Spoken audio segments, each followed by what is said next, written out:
လူမသိသူမသိလမ်းဘေးခွေးလေးဘဝကနေကဘာတဝမ်းမှာငိမ့်ငိမ့်ရေးခွေးလေးအဖြစ်လူသိများလာတဲ့ခွေးလေးအာလောကဒီကဘာပေါ်မှာငိမ့်ငိမ့်ရေးအတွက်လမ်းလျှောက်နေကြသူတွေအများကြီးရှိပါတယ်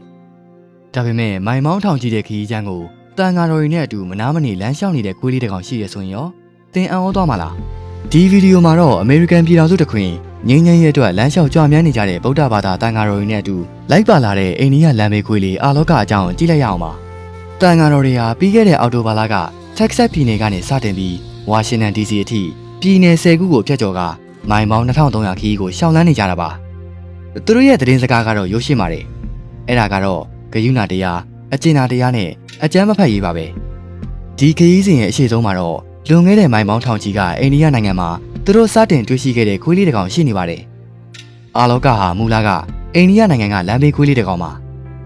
အိန္ဒိယမှာပြုလုပ်ခဲ့တဲ့အရင်ငိမ့်ငိမ့်ခရီးစဉ်တစ်ခုအတွင်းမှာသူဟာတန်ဃာတော်တွေနောက်ကိုစတင်လိုက်ပါလာခဲ့ပြီးဘယ်တော့မှပြန်မလဲတော့ပါဘူးလမ်းခရီးတွေဘလောက်ပဲဝေးပါစေသူဖျားနာနေချိန်မှာတော့မရက်တန့်ခဲ့သလိုကားတိုက်ခံပြီးနောက်မှာတော့မှတန်ဃာတော်တွေနောက်ကိုဆက်ပြီးတော့လိုက်ပါခဲ့ပါတယ်နောက်ဆုံးမှာတော့တန်ဃာတော်တွေကသူ့ကိုအဖွဲ့ဝင်တူဦးလိုလက်ခံခဲ့ကြပြီးတက္ကသဘာသာဖြင့်အလင်းရောင်သို့မဟုတ်အလင်းဖွင့်ခြင်းလို့အဓိပ္ပာယ်ရတဲ့အာလောကဆိုတဲ့နာမည်ကိုပေးခဲ့ကြပါတယ်ဒီနေ့မှာတော့သူဟာအမေရိကန်ပြည်ထောင်စုတစ်ခွင်ခရီးစဉ်တစ်ခုလုံးကိုတန်ဃာတော်တွေနဲ့အတူတလန်းချင်းအတူတူရှောက်လန်းနေပါတယ်ဒီလန်ခီးကချုံးမွေးခဲ့တာတော့မဟုတ်ပါဘူးပြီးခဲ့တဲ့လကဟူစတန်မြို့အနီးမှာကုန်တင်ကားတစ်စီးဟာတန်ဃာတော်တွေကိုစောင့်ရှောက်လိုက်ပါလာတဲ့ရင်ကိုဝင်တိုက်ခဲ့ပြီးတန်ဃာတော်နှစ်ပါးကိုထိခိုက်မိခဲ့ပါတယ်တပါးကတော့ခြေထောက်မှာပြင်းထန်တဲ့ဒဏ်ရာရရှိခဲ့လို့ရဟတ်ရင်နဲ့ဆေးရုံကိုအရေးပေါ်ပို့ဆောင်ခဲ့ရပါတယ်ဒါပေမဲ့ငိမ့်ငိမ့်ခီးကတော့ဆက်ရှိနေသေးပါအခု2026ခုနှစ်မှာတော့အာလောကဟာအမေရိကန်ပြည်ထောင်စုမှာနောက်ထပ်သမိုင်းဝင်ခရီးစဉ်တစ်ခုကိုရှောက်လန်းနေပါတယ်တက်ဆတ်ပြည်နယ်ဖို့တ်ဝေါ်ကနေဝါရှင်တန် DC အထိမိုင်ပေါင်း2300ကျော်ကိုလမ်းလျှောက်နေတာပါ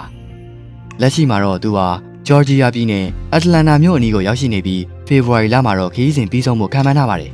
။အာလောကရဲ့ထူးခြားချက်ကတော့သူ့ရဲ့နဖူးပေါ်မှာနှလုံးသားပုံစံအဖြူရောင်အမှတ်သားလေးပါရှိနေတာပါပဲ။ဒါဟာငိမ့်ငိမ့်ရဲ့နမိတ်တစ်ခုလိုတော့လူတွေကတင်စားကြပါတယ်။အခုဆိုရင်ဂျော်ဂျီယာပြည်နယ်ကိုဖျက်ချော်နေပြီဖြစ်တဲ့ဒီခရီးစဉ်ကိုအွန်လိုင်းပေါ်ကလူပေါင်းသိန်းနဲ့ချီပြီးတော့တိတ်တဆိတ်စောင့်ကြည့်အားပေးနေကြပါတယ်။အာလောကဟာစကားမပြောနိုင်ပေမဲ့သူ့ရဲ့လုပ်ရက်ကနေတဆင့်မေတ္တာဂရုဏာနဲ့ခန္ဒီတရားတွေကိုလူသားတွေကိုသင်ကြားပေးနေပါတယ်။စစ်မှတ်တွေပဋိပက္ခတွေနဲ့ရှုပ်ထွေးနေတဲ့ဒီကမ္ဘာကြီးမှာအာလောကနဲ့တန်ဃာတော်တွေရဲ့ခြေလှမ်းတိုင်းဟာငြိမ်းချမ်းရေးအလင်းရောင်ကိုဖြန့်ဝေပေးနေပါတယ်